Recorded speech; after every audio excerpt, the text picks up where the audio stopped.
South India shopping mall the wedding మంత్ర సరికొత్త wedding collection south India shopping mall.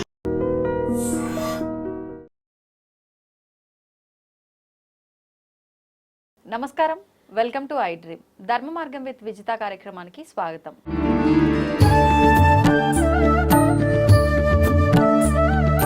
ప్రస్తుతం మనతో పాటు ఉన్నారు ప్రముఖ ఆధ్యాత్మికవేత్త మాడుగుల శివప్రసాద్ గారు. ఇప్పుడు వారితో మాట్లాడి మరిన్ని విషయాలు తెలుసుకుందాం.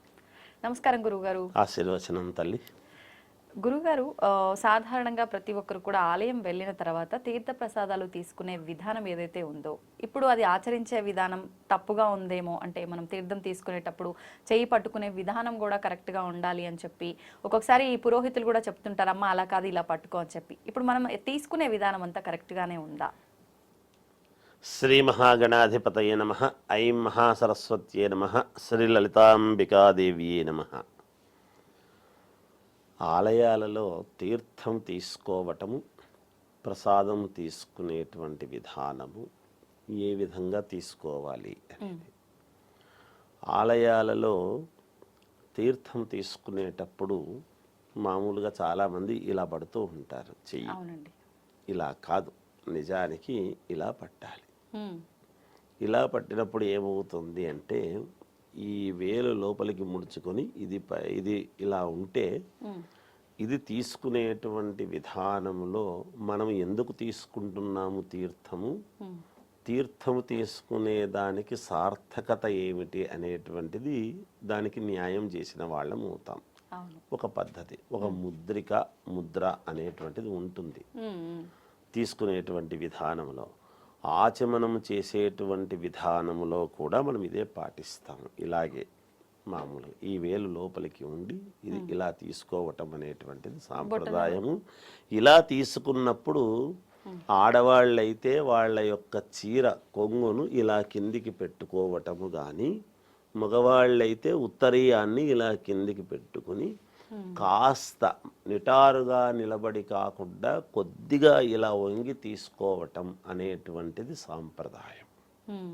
అంటే బొటన వేలు లోపలికి లోపలికి మడిచి ఈ విధంగా తీసుకోవాలి తీర్థం తీసుకునేటువంటి విధానము.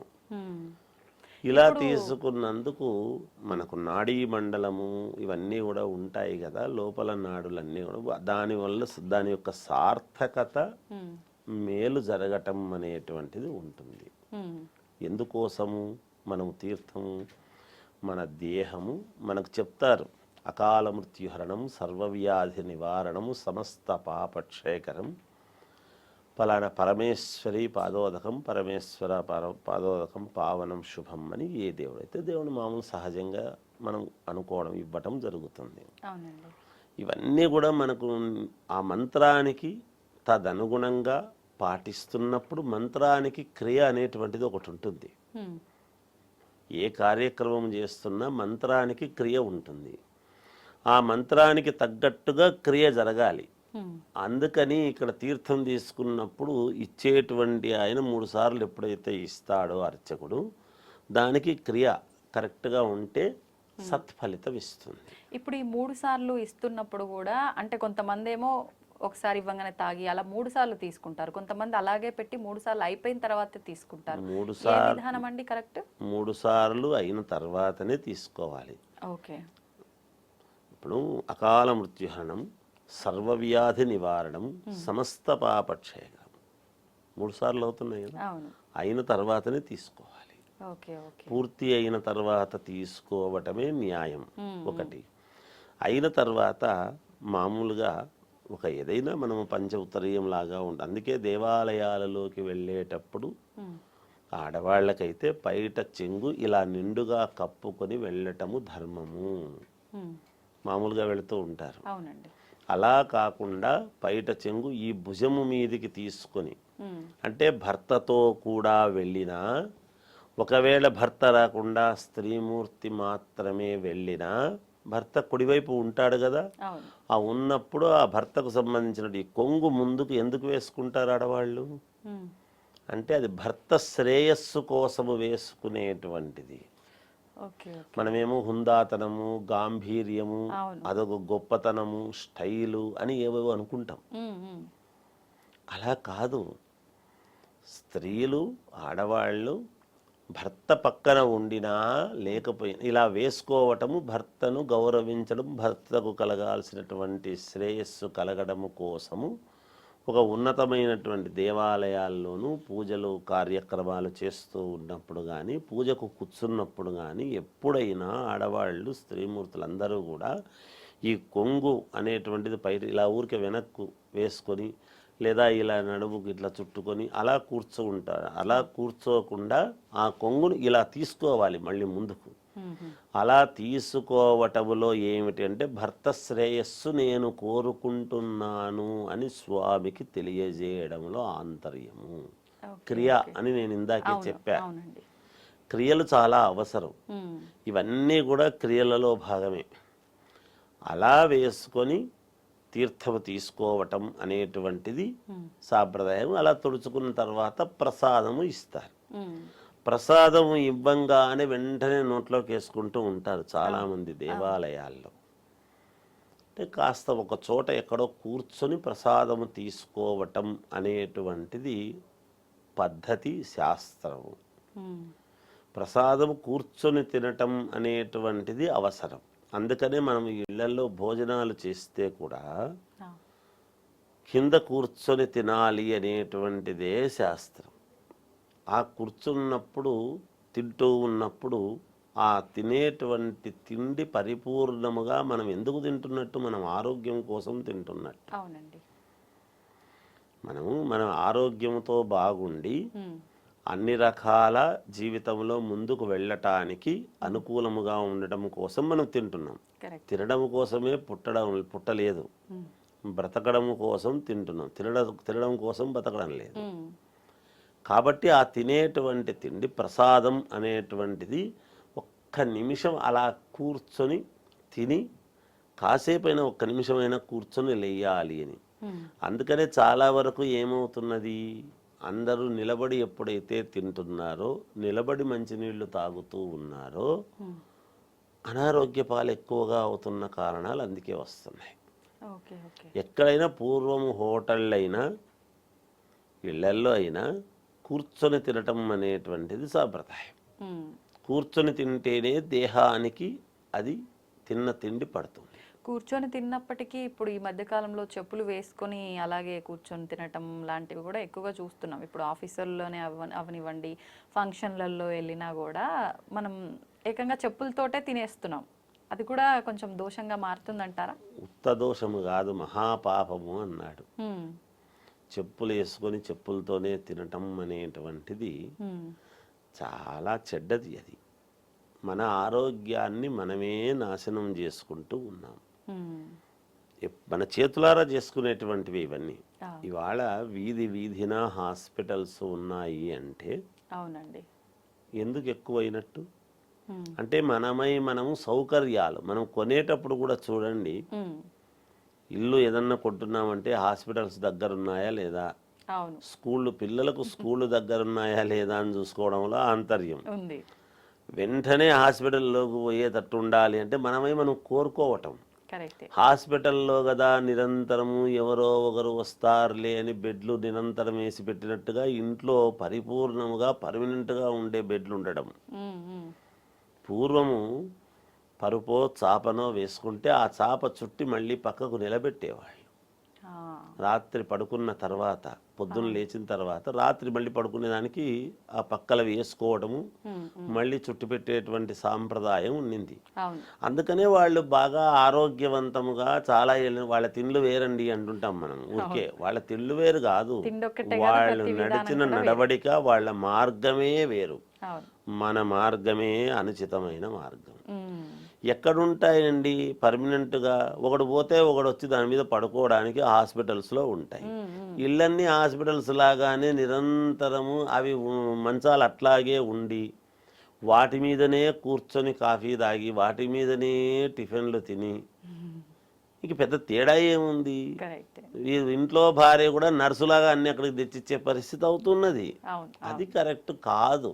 అందుకని చెప్పులు వేసుకొని తినటం అనేటువంటిది అంత యోగదాయకమైనటువంటి విషయం కాదమ్మా. దాన్ని అర్థం చేసుకుంటే ఎవరు మన మంచి కోసం మన నడవడిక మనల్ని ఎవరు నువ్వు ఇలా ఉండు అని ఎవరు మార్గదర్శకత్వం చెప్పరమ్మా. మనల్ని మనం అర్థం చేసుకొని ఎలా నడవాలి అనేటువంటిది ఉంటుంది. పక్కన బురద ఉంటుంది, బురద అవుతుంది అని కదా పక్కకు నడుస్తాం. కరెక్టే. నేను కావాలని బురదలో దిగుతాను అని అనుకునేటువంటి వాళ్లకు మనం ఏం చెప్తాం? వాస్తవమే. అందుకని మనల్ని మనం ఎలా ఉండాలి అని తీర్చిదిద్దుకొని అర్థం చేసుకొని దాన్ని పాటించుకొని ముందుకు వెళితే బాగుంటుంది. ఎవరు మన మన దేహం మన ఇది మనమే చర్చుకుంటున్నాం. అందుకే నువ్వు పూర్వం ఒక మాట అనేవాళ్ళు, నువ్వు ఏం తింటున్నావో ఎవరు చూడరు, ఎలా ఉన్నారో చూస్తారు. ఇంట్లో నేను పచ్చడన్నం తినవచ్చునేమో, రోజు షడ్రసోపేతమైనటువంటి భోజనము ఉండకపోవచ్చు, కానీ ఏదో పచ్చడి మెతుకులు తిన్నా బయట ఉండటం మాత్రం గాంభీర్యంగా ఉండేటప్పటికీ అబ్బాయి ఏదో అని చూడంగానే అందే వస్త్రేణ వకుషా వాచ విద్య వినయేన చాలా చెప్పినారు శాస్త్రాల్లో. అలా ఉండాలి అని చెప్పిన ఈరోజు ఏమైంది? రోడ్లో నిలబడి తింటూ ఉండేటువంటివి జరుగుతూ ఉన్నాయి. అంటే వాళ్ళ అవసరాలు, వాళ్ళ పరిస్థితులు ఉన్నాయి, కనీసము మరుగు. తినేవాళ్ళు కొంచెం అటువైపు తిరిగైనా దృష్టి, నరదృష్టి అనేటువంటిది ఇంకా మనిషికి లేదు అనడానికి ఆంతర్యం ఉంది. ఇన్ని ఉండి ఏం చేసుకుంటే మేము బాగుపడతామంటే మనం చేతులారా పాటించేటివి పాటిస్తే ఎవ్వరేమి చేసుకోనక్కర్లేదమ్మా. ఏ దేవాలయానికి వెళ్ళక్కర్లేదు, ఎక్కడికి వెళ్ళక్కర్లేదు, ఏ పూజ చేసుకోనక్కర్లేదు, ఏ పూజకు ఒక 10 రూపాయలు ఖర్చు పెట్టాల్సిన అవసరం రాదు. మనము పాటించాల్సినటువంటివి పాటిస్తే. ఇప్పుడు ఇందాక తీర్థం విషయంలో మాట్లాడుకున్నప్పుడు ఆ తీర్థం తీసుకున్న తర్వాత కూడా చాలా మంది తలపైన ఇలా అనుకోవడము, ఈ మధ్య కాలంలో అలా తలపైన అనుకోకూడదు అని చెప్పి పొట్టకు రాసుకోవడము, లేదంటే మన పైట కొంగు ఏదైతే ఉందో దానికే తుడుచుకోవడము, రకరకాలుగా చేస్తున్నారు. అసలు ఏం చేస్తే కరెక్ట్ అంటారండి? తీర్థము తీసుకున్న తర్వాత మనము ఉండేటువంటి వస్త్రాన్ని దేనికైనా తుడుచుకోవచ్చు, కానీ పొట్టకు రాసుకోవడము, నెత్తికి రాసుకోవడము అనేటువంటిది ఎప్పుడూ కరెక్ట్ కాదు. ఒకటి. రెండవది, తీర్థము మూలికల జలముతో అభిషేకం చేసినటువంటి తీర్థముగా మనం ఇవ్వడం జరుగుతుంది, భగవంతుడికి అభిషేకం చేసినటువంటి వాటితో. అందుకనే ఎప్పుడు తీసుకునేవాళ్ళు ఇది అంటే ఉదయాన్నే పరగడుపున దేవాలయానికి పోయి తీసుకోవడం అనేటువంటిది జరిగేది. ఇప్పుడు సరే ఉన్న పరిస్థితుల దృష్ట్యా ఏదో ఒక సమయానికి వెళుతున్నారు, తీసుకుంటున్నారు. కానీ అలా పొట్టకు రుద్దుకోవడము లేదా ఇంకో చోట నెత్తికి రుద్దుకోవటము అనేటువంటిది కాదు, అలా చెయ్యకూడదు. మామూలుగా ఏదైనా మనం బయట చెంగుకో ఇంకోదో లేదా ఒక కర్చీఫ్ లాంటిది తీసుకుపోవటము, దేన్ని తుడుచుకుంటే అయిపోయింది. తీర్థం కదా, అదేమి తప్పు కాదు కదా, భగవంతుడి దగ్గర ఇచ్చేటువంటి తీర్థం. మీకు ఎప్పుడూ పంచామృతము అని ఉంటుంది, పాలు, పెరుగు, తేనె, నెయ్యి, చక్కెర అన్నీ కలిపినటువంటి పంచామృతము తీసుకున్నప్పుడు చేయి కడుక్కోవటం అనేటువంటిది అది పద్ధతి, అది విధానం. చేయి కడుక్కుని తర్వాత ప్రసాదం తీసుకోవడం అనేది ఉంటుంది. ఈ కాలంలో గుళ్ళల్లో అంతంత సమయాలు ఉండవు కదమ్మా, జనము విపరీతంగా ఒకరినొకరు తోసుకుంటూ ఉంటారు. అక్కడ కూడా భక్తితో వెళ్ళినప్పుడు ఒక నిమిషము కానీలే అనేది ఉండదు. అంటే గర్భగుడి వరకు పోతారు నిదానముగా, గర్భగుడి దగ్గరికి పోయిన తర్వాత ఇంకా వెంటనే వెళ్ళిపోవాలా స్వామిని అనేటువంటి తొందరలో వాళ్ళు తోసేస్తారు, వీళ్ళు హడావిడిగానే ఉంటారు. అలా హడావిడి అయిపోతూ ఉంటుంది.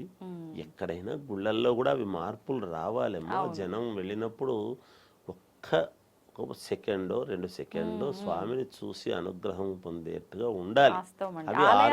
అంటే ఓకే, గానీ ఇప్పుడు క్షేత్రాలకు వెళ్ళినప్పుడు ఎంతెంత దూరం నుంచో వస్తారు చూడాలి అని చెప్పి ఎన్నో ప్లాన్లు వేసుకొని ఆఫీసులకు సెలవులు పెట్టుకొని డబ్బు ఖర్చు పెట్టుకొని వెళ్తే మీరు అన్నట్టుగా అక్కడి వరకు వెళ్ళిన తర్వాత ఆ ఒక్క క్షణం కూడా చూడనిచ్చే, అసలు ఆ కళ్ళల్లో ఇట్లా కనీసం ఆ బింబం నిలిచేటట్టుగా కూడా చూడనియరు ఒక్కసారి కూడా. అదే నేనేమంటున్నా అంటే జనము విపరీతంగా వస్తారు, ఓకే కాదనము, కానీ అక్కడ కొంచెము ప్రజలకు విఐపీలు అనేటువంటివి పక్కకు పెడితే సామాన్య ప్రజానీకానికి ఎప్పుడైనా అదృష్టం కలుగుతుంది.